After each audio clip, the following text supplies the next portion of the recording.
And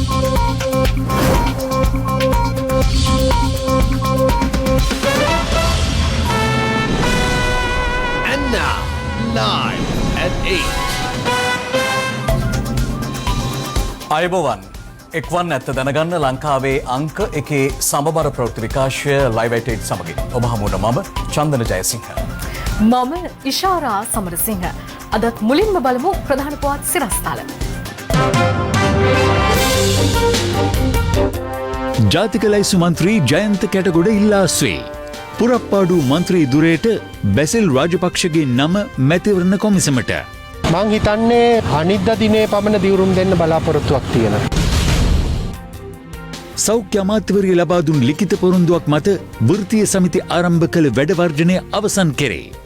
සිව්වන දිනටත් රෝගීන්ට පීඩා.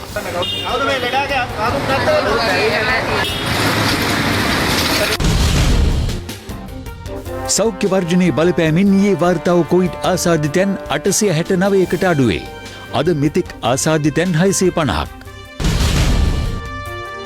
AstraZeneca දෙවන මාත්‍රාව ලෙස ෆයිසර් එන්නත ලබාදීම හෙට සිට.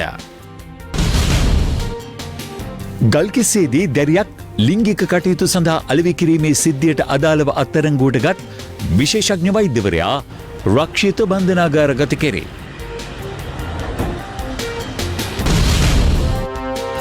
සහස්පුරේ කුඩු ඇල්ලීමට ගිය පොලිසියට ප්‍රදේශවාසීන්ගෙන් ප්‍රහාරයක්.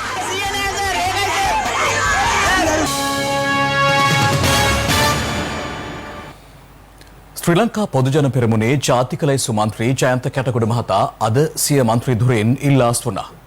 මැතිවරණ කොමිසමේ සභාපති නීතිඥ නිමල් පුංචිහිවා මහතා පැවසුවේ ජයන්ත කැටගොඩ මහතා ඉල්ලාස් වීමෙන් ඇති වූ ජාතික ලයිස්තු මන්ත්‍රී පුරප්පාඩුව සඳහා බැසිල් රාජපක්ෂ මහතාගේ නම නිල වශයෙන් අද බහර දුන් බවයි. හිටපු අමාත්‍ය බැසිල් රාජපක්ෂ මහතා යළිත් පාර්ලිමේන්තුවට පැමිණෙන බවට පසුගිය දිනවල කතාබහක් ඇති වූ අතර බැසිල් රාජපක්ෂ මහතාට පාර්ලිමේන්තුවට පැමිණීම සඳහා ඉවත් විය යුත්තේ කවුරුන්ද යන්න සම්බන්ධයෙන් බොහෝ සාකච්ඡාද පැවැත්වුණා. එහිදී නම් කිහිපයක් යෝජනා වූ අතර ඒ අතර ජයන්ත කැටගොඩ මහතාගේ නමද කියවුණා. ඒ අනුව අද පෙරවරුවේ ශ්‍රී ලංකා පොදුජන පෙරමුණේ ජාතික ලයිස්තු මන්ත්‍රී ජයන්ත කැටගොඩ මහතා පාර්ලිමේන්තු මහලේකම් ධම්මික දසනායක මහතා වෙත සිය ඉල්ලාස්වීමේ ලිපිය බහර දුන්නා. ජයන්ත කැටගොඩ මහතා 2000 වසරේදී කොළඹ දිස්ත්‍රික්කයෙන් මුල්වරට පාර්ලිමේන්තුවට තේරීපත් වූ අතර 2011 වසරේදීද පාර්ලිමේන්තු මන්ත්‍රී ධුරයක් හිමි වුණා. පසුගිය වසරේ පැවති මහ මැතිවරණයේදී ඔහු පාර්ලිමේන්තුවට පැවිසියේ ශ්‍රී ලංකා පොදුජන පෙරමුණේ ජාතික ලයිස්තු මන්ත්‍රීවරයෙකු ලෙසයි. පාර්ලිමේන්තු මන්ත්‍රී ධුරයෙන් ඔහු ඉල්ලාස් වන තෙක් ආණ්ඩුපක්ෂයේ නියෝජ්‍ය සංවිධායක ධුරයද දරුව අතර නවවන පාර්ලිමේන්තුවේ මහජන පෙත්සම් පිළිබඳ කාරක සභාවේ සහ මහමාර්ග කටයුතු පිළිබඳ අමාත්‍යාංශීය උපදේශක කාරක සභාවේ සමාජිකයෙකු ලෙසද කටයුතු කළා. ඉල්ලාස් වීමෙන් අනතුරුව ජයන්ත කැටගොඩ මහතා සහ ශ්‍රී ලංකා පොදුජන පෙරමුණේ මහලේකම් නීතිඥ සාගර කාර්යවසම් මහතා ඇතුළු පිරිසක් මැතිවරණ මහලේකම් කාර්යාලයට පැමිණියා. කියපු එක්කෙනෙක්වත් නෙමෙයි අන්තිමේදී ඔබතුමා තමයි මේකට බෙල්ල දුන්නේ. බෙල්ලදීමක් නෙවෙයි. මොකද අපි මාස 10ක වෙලේ ඉඳන් මේ ආණ්ඩුව අරගෙන බැසිල් රාජපක්ෂ මහතුමාට පාර්ලිමේන්තුවට එන්න කියලා විශාල පීඩනයක් දුන්නා. ඒ පීඩනයේ අවසාන ප්‍රතිඵලය හැටියට අපිට එතුමාව එකඟ කරගන්න අවස්ථාව ලැබුණා. දැන් කාගේ හරි බල කිරීමක් උඩද ඔබතුමා ආස්සෙන්නේ? ජයන්ත කැටගොඩට බල කළා යමක් ගන්න බෑ. මේ පස්වීම කලේ මේ රටේ අනාගතය වෙනුවෙන් අපේ පක්ෂ වෙනුවෙන් ගරු ජයන්ත කැටගොඩ මැතිතුමා ඉවත් වීම මත ඇතිවෙච්ච ඒ පුරප්පාඩුව සඳහා බැසිල් රාජපක්ෂ මැතිතුමන්ගේ නාමය යෝජනා කර අපේ පක්ෂයෙන් පාර්ලිමේන්තු මන්ත්‍රීවරයෙකු ලෙස පත් කරන ලෙස මම හිතන්නේ මේ අදාළ කටයුතු අද හෝ හෙට දින සිදු වේවි. දැන් කවද්ද එතකොට මේ බැසිල් රාජපක්ෂ මැතිතුමා දියුරුම් දෙන්න බලාපොරොත්තු වෙන්නේ? මම හිතන්නේ අනිද්දා දිනේ පමණ දියුරුම් දෙන්න බලාපොරොත්තුවක් තියෙනවා.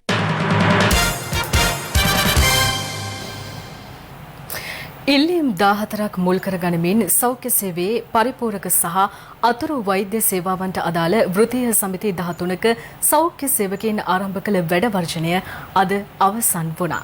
ඒ තම ඉල්ලීම් සඳහා විසඳුම් දෙන බවට සෞඛ්‍ය අමාත්‍ය පවිත්‍රා වන්නි ආරච්චි මහත්මිය ලබා දුන් ලිඛිත පොරොන්දුවකට අනුවයි.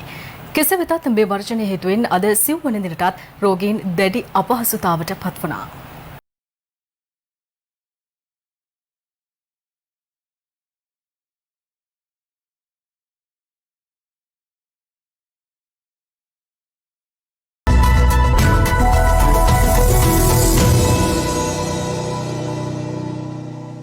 හෙද සේවයේ වෘත්තීය ඉල්ලීම් සඳහා විසඳුම් ලබා දීමේදී සෞඛ්‍ය සේවයේ පරිපූර්ණක සහ අතුරු වෛද්‍ය සේවාවන්ට අදාළ වෘත්තීන් 15කට අසාධාරණයක් සිදු ඇති බව පවසමින් වෘත්තීය සමිති 13ක සෞඛ්‍ය සේවකින් පසුගිය 3 වෙනිදා මේ වෘත්තීය ක්‍රියාමාර්ගය ආරම්භ කළ අතර අද එය ක්‍රියාත්මක වුණේ 9 වන දිනටයි. වර්ජනයේ නිරත වෘත්තීය සමිති චෝදනා කළේ වැටුප් ගැටලුව විසඳීම සඳහා හෙද නිලධාරීන්ට පමණක් සුවිශේෂ ලෙස රජය විසඳුම් ලබා දීමට ගත් තීරණය අසාධාරණ බවයි. වර්ජනයට වෛද්‍ය රසායනාගාර ශිල්පීන්, විකිරණ විද්‍යා තාක්ෂණවේදීන්, ඖෂධවේදීන්, දන්ත සේවා, බෞද්ධ චිකිත්සක සහ වෘත්තීය චිකිත්සකවේදීන්, අතුරු වෛද්‍ය සේවාවට අයත් පෞල් සෞඛ්‍ය සේවා නිලධාරීන් මෙන්ම මහජන සෞඛ්‍ය පරීක්ෂකවරුන් එක්ව සිටියා. වර්ජනය හේතුවෙන් රෝහල්වල බාහිර රෝගීන්ට ඖෂධ නිකුත් කිරීම, PCR සහ රැපිඩ් ඇන්ටිජන් පරීක්ෂණ සිදු කිරීම, විකිරණ පරීක්ෂණ, රසායනාගාර කටයුතු ඇතුළු සෞඛ්‍ය සේවා රැසක් අඩාල වීම හේතුවෙන් රෝගීන් දැඩි පීඩාවට පත් වුණා. කතාකාරලා වැඩක් නැහැ පුතේ. හැමදාම මෙහෙම තමයි. ස්ට්‍රයික් ඉවර වෙන්නේ නැහැ. ඉතින් අපි මැරෙනකන් මේගොල්ලෝ ස්ට්‍රයික් කරයි අපි මැරෙයි. ඉල්ලීම් දෙන්නත් ඕනේ, ලෙඩගෙන බලන්නත් ඕනේ ඉතින්නේ. අපිට ඉතින් ආයමාරින් ඉඳලා තාම ඉන්න පොලිමි. පල්ලි ගෙවල ගන්න බේස් අපිට නෑනේ නේද? බලන්න කෙනෙක් නෑ ලෙඩ්ඩු මග වර්ජනයේ තියන කියලා මිනිස්සුන් අමාරු මේ අමාරු ලෙඩෙක්. හරි. ડોක්ටර්ස්ලා පාවුයි තින්කම මොනා කරන්නද? මේකෙන් වෙන්නේ කොරෝනා දවත් වැඩි වෙන එක. මේගොල්ලන්ට වෙලාවට පඩිය ලැබෙනවා. ඒ පඩිය ලැබිලත් මේගොල්ලෝ මේ ඉල්ලීම් වෙනුවෙන් මේ අසරණ ලෙඩ්ඩුන්ව මේගොල්ලෝ අපේට තියලා තිනවා. මේක දිගටම ගෙනියන මේගොල්ලන් ගිල්ලුම් කරනකොට මේ ලෙඩ්ඩු මැරිලා. මම නම් මොකුත් කියන්නේ අපිට ඒ කාලේ ඉඳලා ඔපිඩි එකේ බෙහෙත් ගන්න ඔරිජිනල්. එහෙම තමයි. ඔව් දෙපිට ධර්ම විතරයි බොන්න කිව්වෙ දෙන්නේ. ડોක්ටර් කෙනෙක් හිටියා OPD එකට ඇවිල්ලා ආන්දරේ ඉඳලා හිටියා. ඔව්. අනිත් අයත් ඒ වගේ වුණා නම් මොකද වෙන්නේ කියලා මට හිතෙනවා.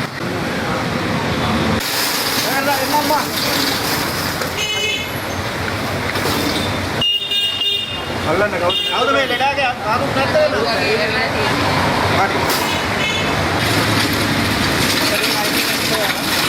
එමෙන්ම ඇතැම් ස්ථානවල කොවිඩ් මර්ධන එන්නත් කරන වැඩසටහන් වලටද මෙම වෘත්තීය ක්‍රියාමාර්ගයේ හේතුවෙන් බාධා එල්ල වූ අතර වෛද්‍ය කාර්ය මණ්ඩලය සහ හමුදා සෞඛ්‍ය සේවා නිලධාරීන්ගේ මැදිහත් වීමෙන් එම කටයුතු සිදු වුණා.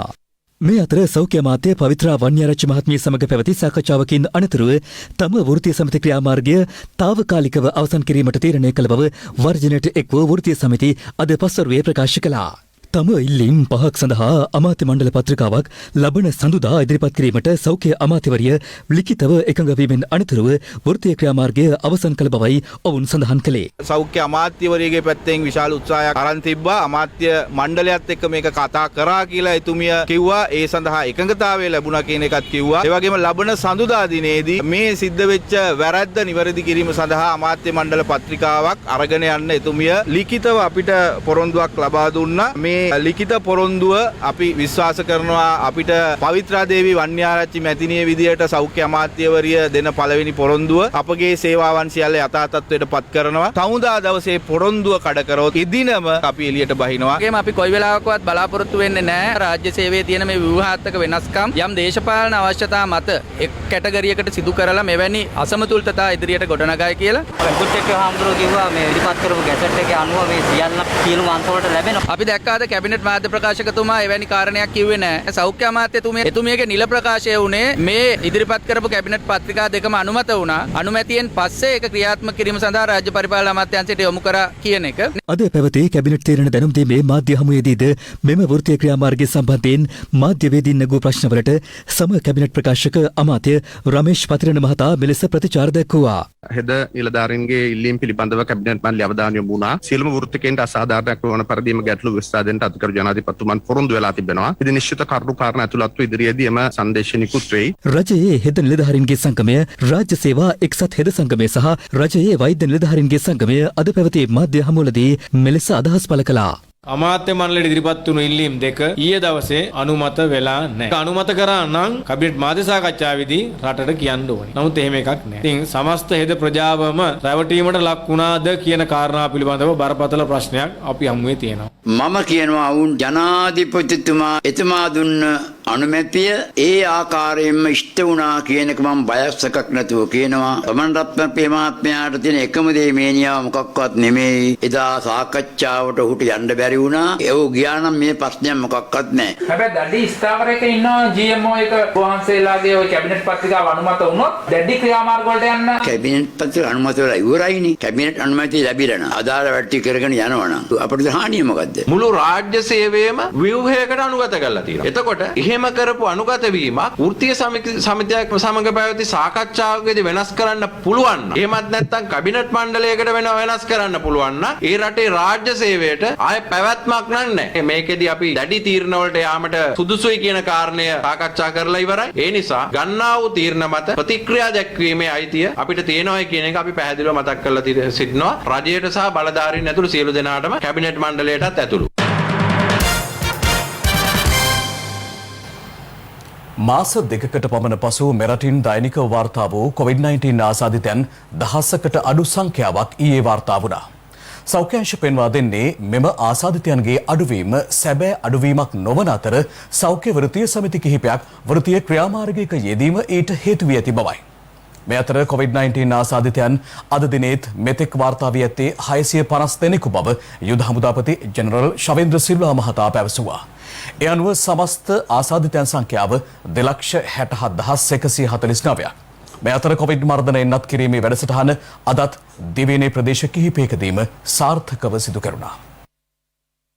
මෙරට තුළ භාවිතයට ගැනෙන කොවිඩ් මර්ධන සිව්වන එන්නත ලෙස ෆයිසර් එන්නත හෙට සිට කොළඹ දිස්ත්‍රික්කය තුළ ලබා දීමට නියමිතව තිබෙනවා. යුද හමුදාපති ජෙනරල් ශවේන්ද්‍ර සිල්වා මහතා පැවසුවේ ඇස්ට්‍රාසෙනිකා කොවිෂීල්ඩ් එන්නතේ පළමු මාත්‍රාව ලබාගත් කොළඹ 1 සිට කොළඹ 15 දක්වා ප්‍රදේශවල ජීවත් වන අවුරුදු 55ට වැඩි පුද්ගලයන් සඳහා ෆයිසර් එන්නත හෙට සිට ලබා දෙන බවයි. එම එන්නත සාමාන්‍ය එන්නත් කරන මධ්‍යස්ථානයකින් ලබා නොදෙන අතර SMS කෙටි පණිවිඩයක් ඔස්සේ අදාළ පුද්ගලයන්ට එන්නත ලබා දෙන සාන්නිය සහ වේලාව දැනුම් දීමට කටයුතු කරන බවද යුද හමුදාපතිවරයා සඳහන් කළා. මේ අතර ත්‍රිවිධ හමුදාව විසින් ඊයේ ආරම්භ කළ සයිනෝෆාම් එන්නත ලබා දීමේ වැඩපිළිවෙල අද දිවයිනේ ප්‍රදේශ කිහිපයකම සාර්ථකව ක්‍රියාත්මක වුණා. වයස අවුරුදු 30ට වැඩි පුද්ගලයින්ට බස්නාහිර පළාත තුළ එන්නත ලබා දීම සිදු කරන අතර කොළඹින් පිට පළාත්වල එන්නත ලබා දෙන්නේ වයස අවුරුදු 60 ඉක්ම වූ පුද්ගලයින්ටයි. අද උදෑසනත් එන්නත ලබා ගැනීම සඳහා ත්‍රිවිධ හමුදාව මගින් එන්නත් ලබා දෙන ස්ථානවලට විශාල ජනතාවක් ඒකරාශී වී සිටි අතර දිගු පෝලිම්ද දක්නට ලැබුණා. මේ අතර පනාගොඩ බෝධිරාජාරාමේදී අද උදෑසන 8:30ට එන්නත් කරන වැඩසටහන ආරම්භ කෙරුණා. ඒ සඳහා 5000කට ආසන්න පිරිසක් පැමිණ සිටි අතර එන්නත් කරන වැඩසටහන සඳහා ලැබී ඇත්තේ එන්නත් මාත්‍රා 3000ක් පමණයි. ඒ අනුව යුද හමුදාව පියවරගෙන ඇත්තේ පුද්ගලයන් 3000ක් රඳවාගෙන ඉතිරි පිරිස නැවත හරවා යැවීමටයි. අදට වැක්සින් කරලා ඉවරයි. අදට තිබ්බේ වැක්සින් 3000යි. ඒ 3000 සීමාව අපි මෙතනින් ඉවර කරනවා. අපි ගණන් කරගෙන ආවේ ඒකයි ඔයගොල්ලෝ මෙතන වැඩිපුර වෙලා ඉන්න එක අපරාධ. ඔයාලට රිස්ක් එකක් නේ. දවස් දෙකයි ගන්න. ඔව් ඊයේ අද විතර.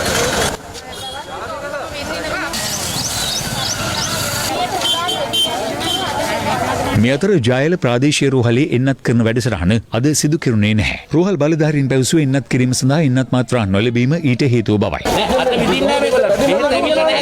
කෙසේ වෙතත් කලින් දැනුම් දී තිබූ පරිදි එන්නත ලබා ගැනීම සඳහා විශාල පිරිසක් අද පැමිණ සිටියා. ඔවුන්ට අංකයක් ලබා දී හරවා යවුණු අතර රෝහල් දුරකථන අංකය ප්‍රදර්ශනය කිරීමට බලධාරීන් පියවර ගත්තා. දැන් අපි පාන්දර 4 ඉඳන් මෙතන පොලිමේ මොනවද දැන් අසාධාරණ වැඩද කරන්න කියන්නේ? කලින් දැනුවත් කිරීම නැහැ කරලා බෙහෙත් නැහැ කියලා කියනවා. දැන් නම්බර අරන් යන්නවල කියන දවසකට එන්නවල. කොවිඩ් ආසාදිත තවත් මරණ 45 ඊයේ සිදු බව සෞඛ්‍ය සේවා අධ්‍යක්ෂ ජනරාල්වරයා අද තහවුරු කළා. ඒ අතර පිරිමි පුද්ගලයන් 30 දෙනෙකු සහ කාන්තාවන් 15 දෙනෙකුද වනවා. වැඩිම ආසාදිත මරණ සංඛ්‍යාවක් වාර්තා වී ඇත්තේ වයස අවුරුදු 60 ඉක්ම වූවන් අතර එම සංඛ්‍යාව 36ක්. ඒ අනුව මෙරටින් වාර්තා වී ඇති සමස්ත ආසාදිත මරණ සංඛ්‍යාව 3313ක්. මාස දෙකකට පමණ පසුව දෛනිකව මෙරටින් වාර්තා වන රෝගීන් සංඛ්‍යාව 16 සීමාවට අඩු වගයක් ගනිමින් ඊයේ ආසාදිතයන් 869 දෙනෙකු වාර්තා වුණා. ඉන් 816 දෙනෙකු අලුත් අවුරුදු පොකුරට අදාළ වාර්තා වූ අතර විදේශගතව සිට දෙවයිනට පැමිණ නිරෝධායනය වෙමින් සිටි පුද්ගලයන් අතරින් සෙසු ආසාදිතයන් 53 දෙනා හඳුනා ගැනුණා. ඒ සංඛ්‍යාවට වඩා රෝගීන් සිටිය යුතුයි. මොකද මේ අඩුවීම අපිට කොහොමත්ම මේ පවතින තත්වයක් යටතේ වේගයේ අඩුවීමක් නෙවෙයි. ඒකට හේතුව තමයි මේ සියලුම රෝගීන්ව හොයා ගැනීමේ ක්‍රියාවලිය මේ දිනවල මේ පවතින වෘත්තීය සමිති ක්‍රියාමාර්ගය නිසා සාම්පල් ගැනීමේ අඩුවක් සිද්ධ වෙලා තියෙනවා. රසායනාගාරවල පරීක්ෂණ කිරීමේ අඩුවක් සිද්ධ වෙලා තියෙනවා. ඒ වගේම එන දත්ත සම්ප්‍රේෂණය කිරීමේ අඩුපාඩු සිද්ධ වෙලා තියෙනවා. ඩෙල්ටා වෛරසය ලංකාවේ සෑම ප්‍රදේශයකින්ම හොයාගෙන තියෙනවා. එතකොට මේ භයානකත්වය තියෙදි ඉදිරි සති කිහිපේ තීරණාත්මකද? අපිට අද රෝගය ආසාදනය වුණොත් රෝගය ආසාදනය වෙන සෑම 100ක්ගෙන්ම 5%කට විතර අසාධ්‍ය වීමේ ප්‍රවණතාවක් තියෙනවා තව සුමාන 2ක් ඇතුළත. ඒකෙන් 2% විතර ජීවිතක්ෂයට පත්වීමේ ප්‍රවණතාවක් තියෙනවා තවත් සුමාන 2ක් විතර යනකොට. COVID-19 තාවකාලික විධිවිධාන පනත් කෙටුම්පතේ ඇතැම් වගන්ති සම්බන්ධයෙන් ශ්‍රේෂ්ඨාධිකරණ ත්‍රිපුද්ගල විනිසුරු මඩුල්ලක් විසින් ලබා දුන් තීරණය පිළිබඳව කතානායක මහින්ද යාපා අබේවර්ධන මහතාද පාර්ලිමේන්තුවට දැනුම් දුන්නා. කතානායකවරයා නිවේදනය කළේ විනිසුරුවරුන් දෙදෙනෙකු කරුණු 4ක් යටතේ අනෙක් විනිසුරුවරයා තවත් කරුණු 4ක් යටතේ තීරණය ලබා දී ඇති බවයි. එම ශ්‍රේෂ්ඨාධිකරණ තීරණයට අනුව අදාළ පනත සංශෝධනය කරන්නේ නම් සරල බහුතරයකින් COVID-19 තාවකාලික විධිවිධාන පනත සම්මත කර ගැනීමට හැකි වෙනවා. සංශෝධන සිදු නොකරන්නේ නම් අදාළ පනත් කෙටුම්පත සම්මත කර ගැනීමට විශේෂ බහුතරයක් හෝ ජනමත විචාරණයක් අවශ්‍ය බව දැනුම් දී ඇති බවත් කතානායකවරයා පාර්ලිමේන්තුවට දැනුම් දුන්නා. යුද හමුදාවේ පර්යේෂණ විශ්ලේෂණ හා සංවර්ධන ඒකකයේ නිෂ්පාදනය කළ දෑත් විෂ බීජ හරණය කිරීමේ ස්වයංක්‍රීය යන්ත්‍රයක් අද ජනාධිපති ගෝඨාභය රාජපක්ෂ මහතා වෙත හඳුන්වා දෙනු ලැබුවා. ඒ යුද හමුදාපති ජෙනරල් ශවේන්ද්‍ර සිල්වා මහතා ඇතුළු පිරිසකගේ සහභාගීත්වයෙන් විෂ බීජ හරණ දේර ලීටර් 4ක් ගබඩා කිරීමෙන් පුද්ගලයන් 600 දෙනෙකුගේ දෑත් විෂ බීජ හරණයට ලක් කළ හැකි අතර එක්වරක් විදුලිය ආරෝපණය කිරීමෙන් පසු පැය 48ක් ස්වයංක්‍රීයව ක්‍රියා කිරීමේ හැකියාව මෙම යන්ත්‍රයේ සතුවනවා. COVID-19 වසංගතය හමුවේ බිඳ වැටී ඇති සේ ජීවනෝපාය සෞඛ්‍ය රෙගුලාසිය යටතේ යලි සාමාන්‍ය පරිදි කරගෙන යාමට අවස්ථාව ලබා දෙන ලෙස මංගල උත්සව සේවා සැපයුම්කරුවන් අද මාධ්‍ය හමුවක් ඇඳවමින් ඉල්ලා සිටියා. තමන්ගේ වෘත්තිය නියම විදිහට කරලා රජයට කිසිම බරක් වෙන්නේ නැතුව තමන්ගේ දරුපවුල් තමන්ගේ සමග සේවය කරන අනිකුත් අයගේ දරුපවුල් මේ සියල්ලම නඩත්තු කරේ මේ ක්ෂේත්‍රයෙන් ලැබෙන මුදලින්. හැබැයි දැන් මාස ගාණක් තිස්සේ ඔවුන්ට ඒ තත්ත්වය අහිමි වෙලා තියෙනවා. මේ ශිල්පීන් ගැන කතා කරන්නේ නැති එකම අවස්ථාව මේ අවස්ථාව තමයි. වෛද්‍යවරුද, ගුරුවරුද, එහෙමත් නැත්නම් වෙනත් වෘත්තිකයන්ට තමන්ගේ කටයුතු කරගෙන යන්න පුළුවන් විදිහට ආධාර උපකාර ලැබෙද්දී රට තුල ඒකට අවශ්‍ය අනිත් දේවල් ලැබෙද්දී මේ වෘත්තිය තුල විතරක් ලොකු පසුබෑමක් ලක්ලා තියෙනවා. ඇයි මේ විවාහ මංගල කියන කොටස ගැන හිතන්නේ නැත්තේ? ඊයේ පෙරේද අපි ප්‍රවෘත්තිවලදී දැක්කා විවිධ අංශ විවෘත වෙන ආකාරය. ඒක ඊටාම හොඳ දෙයක්. අපි ඉල්ලන්නේ නැහැ මේ 500 600කට වෙඩින්නයක් කරක් දෙන්න කියලා. අපි ඉල්ලන්නේ බොහොම සාධාරණ ඉල්ලීමක් 150ක් වැනි ප්‍රමාණයකට විවාහමංගල උත්සවයක් කරන්න දෙන්න. නිරෝධායන නීති කඩකල පුද්ගලයන් 343 දෙනෙකු ඊයේ දිනේ තුල අත්අඩංගුවට ගැනීමට හැකි වූ බව පොලිස් මාධ්‍ය ප්‍රකාශක ජ්‍යෙෂ්ඨ නියෝජ්‍ය පොලිස්පති අජිත් රෝහණ මහතා ප්‍රකාශ කළා.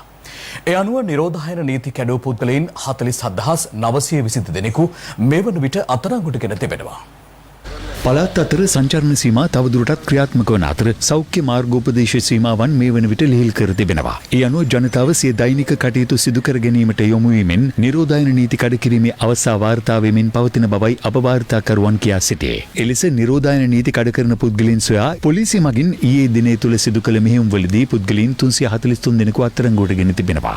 මේ දක්වා කාලය තුල අත්අඩංගුවට ගෙන ඇති මුළු සංඛ්‍යාව 47922ක් පමණ වෙනවා. ඒ වගේම ඊයේ දිනේ විශේෂ මෙහෙයුම් ක්‍රියාත්මක කරනු ලැබුවා බස්නාහිර පළාතට ඇතුළු වන සහ බස්නාහිර පළාතෙන් පිටවන ස්ථාන 14කදී පුද්ගලයන් 6590ක් පමණ පරීක්ෂාවට ලක් කර ඇති අතර පුද්ගලයන් 174 දෙනෙක් පළාත් මායිම් හරහා බස්නාහිර පළාතට ඇතුළු වීමට හෝ බස්නාහිර පළාතෙන් පිටවීමට උත්සාහ දැරීමේදී අවවාද කර අපසු හරවා යවා තිබෙනවා.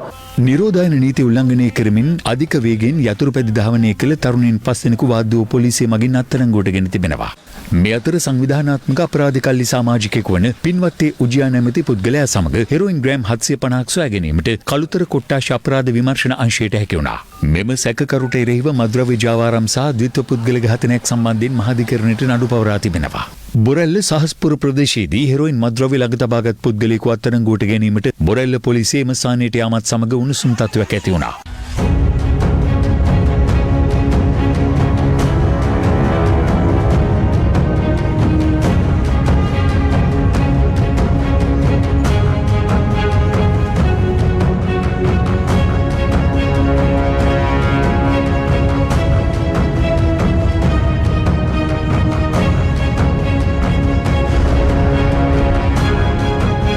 එහිදී පොලිස් නිලධාරීන්ට පුද්ගලයෙකු පහර දී ඇති අතර තුවාල වූ පොලිස් නිලධාරියෙකු රෝහලටද ඇතුළත් කරනු ලැබුවා.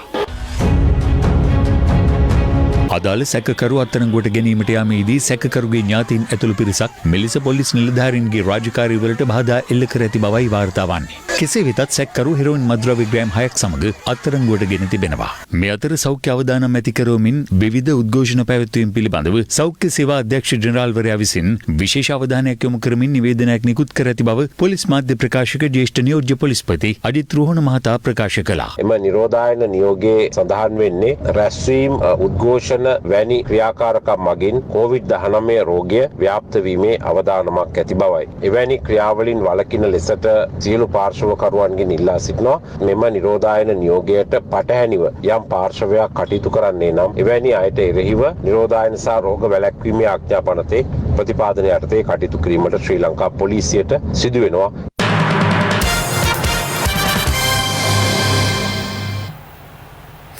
ඉදිරි මාස 4 සඳහා හිඟයකින් තොරව සියලු ගොවීන්ට අවශ්‍ය පොහොර මෙරට තුළ ඇති බවත් මින් ඉදිරියට කිසිදු හිඟයකින් තොරව පොහොර ලබා දීමට පියවර ගන්නා බවත් කෘෂිකර්ම අමාත්‍ය මහින්දානන්ද අලුත්ගමගේ මහතා පවසනවා.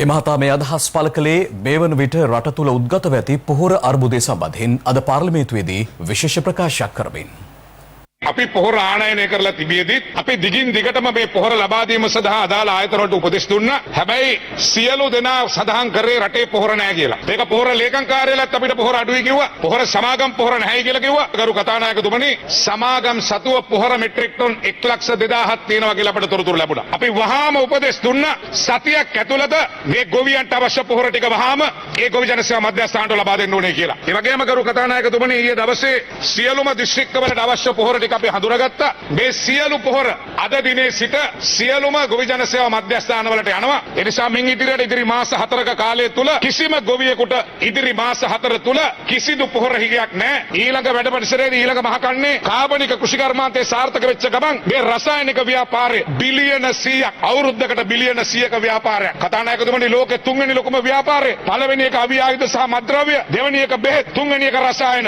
මේ රසායනික මාෆියාව විසින් මේකට විශාල මුදලක් වැය කරනවා. මේක දේශපාලන පක්ෂවලට සල්ලි දෙනවා. විශාල වියදමක් කරලා මේ රටේ සියලු දෙනාම මෙහෙවන්න හදනවා. අපි සූදානම් ඒ ගොවියට යලකන්නේට අවශ්‍ය පොහොර ටික දෙන්නත්, එළඹෙන මහකන්නේදී ගොවියට අවශ්‍ය කාබනික පොහොර සියල්ල ලබා දෙන්නත්, ගොවියට නිෂ්පාදනීය අඩුවක් වුණොත් ඒ සඳහා ගොවියට වන්දිය ලබා දෙන්නත් වගකීමක් හැටියට අපි රජය බාර ගන්නවා. ජාතික ආරක්ෂාව කිසිසේත්ම පාවා නොදෙන ආකාරයටම කිසිම අපරාධකාරයෙකුට ඉඩ නොදෙන අවස්ථාවේදී වුවද මේ රටේ සාමාන්‍යයෙන් අර අපි කියපු නීතියේ පූර්ව නිගමනයට අනුව සියලු දෙනාටම සදාචාරාත්මක ලෙස සැලකීමේ යුතුයකමක් රජයක් පැත්තෙන් අපිට තියෙනවා. ඒක ඉටු කිරීමේ එක් පියවරක් වශයෙන් තමයි මේ පනත අපි ඉදිරිපත් කරන්නේ. නමුත් මේවා සිල්ලර සංශෝධන. දැන් ඔබතුමාලා උත්තරයක් හදනවා ගරු ඇමතුමා. GSP සහාය ලබා ගන්න ත්‍රස්තවාදයේ වැළැක්වීමේ පනත පිළිබඳව යලි අධ්‍යයනය කරලා ඒකේ ජාතික ආරක්ෂාව සම්බන්ධයෙන් තියෙන කරුණු ශක්තිමත් කරන ආකාරයටම සහ ඔබතුමා කියපු ආකාරයට මානව හිමිකම් සම්බන්ධයෙන් තියෙන යම් අඩුපාඩු තියෙනවා නම් ඒවත් හඳුනාගෙන ඒ සම්බන්ධයක් විසඳුම් ලබා දීම සඳහා අපේ රජයේ විසින් කැබිනට් මණ්ඩලය විසින් වෙනම කමිටුවකුත් පත් කරලා තියෙනවා. මම කාරණා තුනක් කිව්වා. එකක් තමයි රැඳවුණු නියෝගයේ මාසයක් පමණයි පුළුවන් කියලා. ඒ වගේම කෙනෙක් අත්අඩංගුව කරගත්තාම පැය 48 ඉදිරිපත් කරන්න ඕන මෛත්‍රාත්වරයෙකුට. ඒ වගේම පාපෝච්චාරණ පොලිසියට දෙන පාපෝච්චාරණ පිළිගන්න බෑ, අධිකරණයට දෙන පාපෝච්චාරණ. ඒ තුන ඔබතුමා පිළිගන්නවද? මන්ත්‍රීතුමා ඔබතුමාත් හිටියනේ මේ ආණ්ඩුවේ ඔබතුමන්ලාගේ ආණ්ඩුව අවුරුදු 5ක් තෝව කරගන්න තිබුණානේ. ඒක මේ ආපදානව වගේ කරන්න බෑනේ. මෙතුමා උගුරට හොරා බේත් කරනවා, මේ ගුණාත්මක භාවයයි ගොඩනැගිලි ගැන කතා කරනවා. මේ සරල ප්‍රශ්න තුනට උත්තර දෙන්න බෑනේ. අපේ කාලේ කියලා අපේ කාලේ අපි GSP ගත්තා. මහින්ද රාජපක්ෂ කාලේ GSP එකට ඇති කරගත්තා. එතුමා කියනවා ජාත්‍යන්තර ප්‍රශ්නයක් තිබුණ නැල්ලු GSP එක ගත්තලු. නමුත් අමතක කරන්නට එපා. මේ රටේ ජාතික ආරක්ෂාව අනතුරේ වැටුණා. ඒ නිසා අපිට ඕන දීර්ඝකාලීනව මේ රට ඉදිරියට යන්න. ඒ නිසා අපිට ජාතික ආරක්ෂාව පාවලා දීලා පිටරට සනසන්නත් බෑ. 15 හැවිරිදී බාලවයස්කාර දැරියට ලිංගික අපයෝජන සිදු කිරීම සම්බන්ධයෙන් අද අත්අඩංගුවටගත් හෘදරෝග විශේෂඥ වෛද්‍යවරයා සහ අනෙක් පුද්ගලයා ලබන 19 වෙනිදා දක්වා රක්ෂිත බන්ධනාගාරගත කර තිබෙනවා. අදාළ බාලවයස්කාර දැරිය ලිංගික අපයෝජනය කිරීමේ සිද්ධියට සම්බන්ධව මේ වන විට සැකකරුවන් 34 දෙනෙකු අත්අඩංගුවට ගෙන ඇති බවයි පොලිස් මාධ්‍ය ප්‍රකාශක ජ්‍යෙෂ්ඨ නියෝජ්‍ය පොලිස්පති අජිත් රෝහණ මහතා සඳහන් කළේ. ගල්කිස්සේ 15 වසරදී බාලවයස්කාර දැරිය ලිංගික අපයෝජනය කිරීමේ සිද්ධියට අදාළව සිදු කළ විමර්ශනවලදී අදාළියම හෘද රෝග පිළිබඳ විශේෂඥ වෛද්‍යවරයෙක් සමග තවත් පුද්ගලයෙකු අත්අඩංගුවට ගෙන තිබෙනවා. ඒ පොලිස් ළමා හා කාන්තා කාර්යාංශයේ නිලධාරීන් සහ අපරාධ පරීක්ෂණ දෙපාර්තමේන්තුව පානදුර බණ්ඩාරගම ප්‍රදේශයේ සිදු කළ මෙහෙයුමකදී තවත් දෙදෙනෙක් මේ සිද්ධිය සම්බන්ධයෙන් අත්අඩංගුවට ගෙන තිබෙනවා. අදාළ දැරිය විවිධ පාර්ශ්වයන් වෙත අලෙවි කරන ලද පුද්ගලයෙක් ඔහු කිරිවත්තුඩුව ප්‍රදේශයේ පදිංචි 33 හැවිරිදි පුද්ගලයෙකු බවට වාර්තා වී තිබෙනවා. ඒ වගේම අද දින අලුයම් කාලයේදී අත්අඩංගුවටගත් අනෙක් තැනැත්තා හෘද රෝග පිළිබඳ විශේෂඥ වෛද්‍යවරයෙකු බවට වාර්තා වෙනවා. බණ්ඩාරගම ප්‍රදේශයේදී අත්අඩංගුවට ගනු ලැබුවා. ඔහු කොළඹ ආසන්න රෝහල් කිහිපයක හෘද රෝග සම්බන්ධයෙන් විශේෂඥ වෛද්‍යවරයෙකු ලෙස ක්‍රියා කරන බවට වාර්තා වී තිබෙනවා. මෙම බාලවයස්කාර දැරියව ලිංගික අපයෝජනය කිරීම සම්බන්ධයෙන් මේ වන විට මාලදිවයිනේ හිටපු මුදල් රාජ්‍ය අමාත්‍යවරයෙක් සහ විශේෂඥ වෛද්‍යවරයා ඇතුළුව සැකකරුවන් 34 දෙනෙකු අත්අඩංගුවට ගෙන තිබෙනවා. ගල්කිස්ස ප්‍රදේශයේ වයස අවුරුදු 15ක බාලවයස්කාර දැරිය ලිංගික අපයෝජනය කිරීම සම්බන්ධයෙන් පසුගිය මාස 7 වන දින ගල්කිස්ස පොලිසියට තොරතුරක් ලැබීමෙන් අනතුරුව විමර්ශන ආරම්භ කරනු ලැබුවා. මෙම බාලවයස්කාර දැරියගේ මව තෙමස් ගැබිනියක් වන අතර ඇය විසින් තම නැගණිය බව පවසමින් තැරැව්කරුවන්ට දැරිය අලෙවි කර තිබෙනවා. මෙම සිද්ධිය සම්බන්ධයෙන් පළමුවෙන් අත්අඩංගුවටගත් සැකකරු බාලවයස්කාර දැරිය සමග මෙන්ම ඇගේ මව සමගද ලිංගික සම්බන්ධතා පවත්වාගෙන ගොස් ඇති බවයි පොලිස් ළමා හා කාන්තා කාර්යාංශය පවසන්නේ. එමෙන්ම මෙම බාලවයස්කාර දැරිය මද්‍රව්‍ය භාවිතයට ඇබ්බැහිව සිටින තැනැත්තියක් බවට අනාවරණය වී තිබෙනවා. සමාජ ජාල වෙබ් අඩවි 5ක් ඔස්සේ මෙම බාලවයස්කාර දැරිය අලෙවි කිරීම සඳහා දැන්වීම් පළ කර තිබුණා. ඉන් වෙබ් අඩවි දෙකක් සම්බන්ධයෙන් මේ වන විට විමර්ශන සිදු කර සැකකරුවන් සිව් දෙනෙකු අත්අඩංගුවට ගන්න ලැබුවා. අනෙක් වෙබ් අඩවි 3 සම්බන්ධයෙන්ද මේ වන විට විමර්ශන ආරම්භ කර තිබෙනවා. අත්අඩංගුවටගත් හෘද රෝග පිළිබඳ විශේෂඥ වෛද්‍යවරයා අධිකරණයට ඉදිරිපත් කිරීමට ප්‍රථම ඇන්ටිජන් පරීක්ෂාවකට ලක් කර තිබෙනවා. ඉන්පසු අතවරයටපත් දැරියගේ ජංගම දුරකථනයේ මෙම සැකකාර වෛද්‍යවරයාගේ දුරකථන අංකය තිබෙන බවද අධිකරණය හමුවේ ළමා හා කාන්තා කාර්යාංශයේ නිලධාරීන් අනාවරණය කරනු ලැබුවා. මෙම දැරියට සැකකාර වෛද්‍යවරයා විසින් රුපියල් 20000ක මුදලක් ගෙවා ඇති බවද විමර්ශනවලින් අනාවරණය වූ බව පොලිසිය කියා සිටියා. මෙම සැකකාර වෛද්‍යවරයා යලි දුටුවහොත් හඳුනාගත හැකි බවටත් දැරිය විසින් ප්‍රකාශ කර ඇති බවටද ඒ අනුව සැකකරු රක්ෂිත බන්ධනාගාරගත කර හඳුනා ගැනීමේ පෙරට්ටුවක් සඳහා යොමු කිරීමට නියෝගයක් නිකුත් කරන ලෙස පොලිසිය අධිකරණයෙන් ඉල්ලා සිටියා. තම සේවාදායකයා මෙම දැරියගේ සේවය ලබා ගැනීම සඳහා අදාළ හෝටලයට ගිය බව ඔහු විසින් පිළිගෙන ඇතත් අදාළ හෝටලයේදී එම දැරිය බාල වයස්කාර දැරියක් බව වටහාගත් විගස ඔහු එම සානින් ඉවත්ව ගිය බව සැකකරුගේ නීතිඥවරයා අධිකරණය හමුවේ ප්‍රකාශ කළා. මෙම චෝදනා ප්‍රතික්ෂේප කළ පොලිසිය සඳහන් කළේ මෙම සැකකරු අතවරයටපත් දැරිය බාල වයස්කාර දැරියක් බව හොඳින්ම වටහාගෙන සිටි බවයි. මෙහිදී සැකකාර වෛද්‍යවරයා වෙනුවෙන් පෙනී සිටි නීතිඥවරයා අධිකරණය හමුවේ කරුණු දක්වමින් මෙම සිද්ධිය සම්බන්ධයෙන් තම සේවාදායකයා මහේස්ත්‍රාත්වරිය ඉදිරියේ ප්‍රකාශයක් කිරීමට අපේක්ෂා කරන බවත් ඒ සඳහා අවසර ලබා දෙන ලෙසත් ඉල්ලා සිටියා. ඒ අනුව අදාළ සැකකරු ලබන 9 වන දින අධිකරණය හමුවට ඉදිරිපත් කරන ලෙස මහේස්ත්‍රාත්වරිය විසින් බන්ධනාගාර නිලධාරීන්ට නියෝග කළා. මාර්ගගත ක්‍රමය ඔස්සේ අධ්‍යාපන කටයුතු සිදු කරන දරුවන්ගේ sannivedana තාක්ෂණික ගැටලු අවම කිරීමේ අරමුණින් කළුතර දිස්ත්‍රික්කයේ පළමු ඊතක්සලා මධ්‍යස්ථානයේ පිහිටුවීම ඊයේ සිදු කෙරුණා. ඒ අධ්‍යාපන අමාත්‍ය ජී.එල්. පිරිස් මහතාගේ ප්‍රධානත්වයෙන් කළුතර දිස්ත්‍රික්කයේ අන්තර්ජාල පහසුකම් නොමැති පාසල්වල දරුවන් වෙනුවෙන් ඔවුන්ට අවශ්‍ය sannivedana පහසුකම් ලබා දීමේ කළුතර දිස්ත්‍රික්කයේ පළමු වැඩසටහන ඊයේ මෙලෙස ආරම්භ වුණේ අධ්‍යාපන අමාත්‍යවරයාගේ ප්‍රධානත්වයෙන්. ගස්ගල් උඩ නැගලා වහලවල් උඩ නැගලා අධ්‍යාපන කටයුතු කරගෙන යාමට අවස්ථාවක් නැහැ. මේ සම්පත් මධ්‍යස්ථාන වලට පැමිණෙන්න. අපි ඒ සඳහා පාවිච්චි කරනවා මේ වගේ පාසල් ගොඩනැගිලි, පන්සල්, ප්‍රජාශාලා. මාර්ගගත අධ්‍යාපනය ඇතුළු COVID-19 හමුවේ අරුබුදයට ලක්ව ඇති අධ්‍යාපන ක්ෂේත්‍රය පිළිබඳව අද පාර්ලිමේන්තුවේදීද අදහස් පළ වුණා. මාර්ගගත අධ්‍යාපනය කියලා වෙනම ජාතික ප්‍රතිපත්තියක් හදන්න බෑ. බැරි හේතුව ජාතික ප්‍රතිපත්තියක් වෙන්නේ නැහැ මාර්ගගත අධ්‍යාපනය. ස්මාර්ට්ෆෝන් එකෙන් ඉගෙන ගන්න බෑ.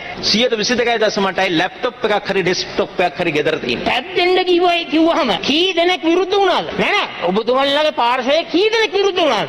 ඒකට මොකද්ද උත්තරේ? ටැබ් 95ක් මේ අවුරුද්දෙන් දුන්නා. Order please. මේ ගුරුවරුන්ට එන්නත් ටික ලබා දීලා මේ COVID-19 අපි පාලනය කරගත්තා නම් මේ ප්‍රශ්න අපිට මේ ආකාරයෙන් එන්නේ නැහැ. අඩුම තරමේ මේ පවතින රූපවාහිනී නාලිකා ටික ඒ නාලිකා වලින් වැඩි ප්‍රමාණයක් මේ අධ්‍යාපන කටයුතු වලට යොදවලා මේ ප්‍රශ්නගත වූ කාලවකවානුව තුළ ඇයි රජයේ නාලිකා භාවිතා කරගෙන මේ කටයුත්ත ක්‍රියාත්මක කරන්නේ නැත්තේ? රූපවාහිනී සංස්ථාව විතරයි විකාශනය කිරීම සඳහා එකඟ වුණේ. එකම එක පුද්ගලික නාලිකාවක් සාමාන්‍ය පෙළ විභාගයට ප්‍රථම විභාගයේ පුනරීක්ෂණ පාඨමාලා සඳහා පමණක් දවල්ට පැයක් ලබා දුන්නා. මේ ගිය සතියේ තවත් පුද්ගලික නාලිකාවක් සවස 5 සිට 6 දක්වා ගණිතය මේ දිනවල දින 5දී 7 8 9 10 11 පෙරවරු 8 සිට 1 දක්වා ඉංග්‍රීසි මාධ්‍යයෙන් යම් ප්‍රමාණයක් දෙන්න නොමිලේ එකඟ වුණා. මේ අතර රූපවාහිනිය ඔස්සේ සිසු දරුවන්ට අධ්‍යාපනය ලබා දීමේ කටයුතු ඉදිරියේදී සිදු කරන ආකාරය සම්බන්ධයෙන් අද පැවති කැබිනට් මාධ්‍ය හමුවේදී අදහස් පළ වුණා. මේ සම්බන්ධයෙන් ඊයේ කැබිනට් මණ්ඩලයේදී දීර්ඝ ලෙස සාකච්ඡා කළා. ඒ වගේම රජයේ උත්සාහය නාලිකා 20ක් ස්ථාපනය කරන්නට 113 වසර දක්වා නාලිකාව බැගිනුත් උසස් පෙළ සඳහා විෂය ධාරාවන් 4ක් වෙනුවෙන් තාක්ෂණික විෂය ධාරාව, ජීව විද්‍යාව, ගණිතය, කලා ඇතුළු විෂය ධාරාවන් සඳහා වෙනත් නාලිකා 4ක් බැගිනුත් ස්ථාපනය කොට අවශ්‍ය පහසුකම් ඉදිරිපත් කිරීම තමයි රජයේ බලාපොරොත්තුව. නොමිලේ මේ අධ්‍යාපන කටයුතු දරුවන්ට රූපවාහිනිය මගින් කරගන්නට කටයුතු කිරීම සිදුවෙමින් පවතින අධ්‍යාපන අමාත්‍යාංශයේදී තාම නුදුරේදී ඒක සූදානම් වුණු විගසම එම කටයුතු ආරම්භ වෙලා නොමිලේ රූපවාහිනී නාලිකා හරහා අධ්‍යාපනය ලබා දෙන්නට කටයුතු කරනවා. පර්පචුවල් ට්‍රෙෂරිස් සමූහයට අයත් මෙන්ඩිස් සමාගමට මත්පැන් නිෂ්පාදනය සඳහා දැඩි කොන්දේසිවලට යටත්ව ලබා දුන් අවසරය යලි අහෝසි කිරීමට ජනාධිපති ගෝඨාභය රාජපක්ෂ මහතාගේ උපදෙස් මත තීරණය කර ඇති බව කැබිනට් තීරණ දැනුම් දීමේ මාධ්‍ය හමුවකට එක් වෙමින් අමාත්‍ය රමේෂ් පතිරණ මහතා ප්‍රකාශ කළා. ඒ සමගින් දැන් රට වටින් අටට. රට වටින් අටට. අකුණුසර වැදීමෙන් මියගිය බවට සැක කෙරෙන තරුණීන් දෙදෙනෙකුගේ මළසිරු හම්බන්තොට වීරකැටිය බෝගමු මහවැවේ තිබී සොයාගෙන තිබෙනවා. ඊයේ පසුරුවේ වැවේ මසුන් නැල්ලීමට පැමිණි අවස්ථාවේදී අකුණුසර වැදී මෙලෙස ඔවුන් මරණයට පත්වන්නට ඇති බවට පොලිසිය සැක පළ කරනවා. කල්පිටිය සාරගම ප්‍රදේශයේදී ගුවන් හමුදාව සහ පොලිසිය මැදිහත් වෙමින් නිවාස කිහිපයක් ඉවත් කිරීමට යාමේදී උණුසුම් තත්ත්වයක් ඇතිව තිබෙනවා.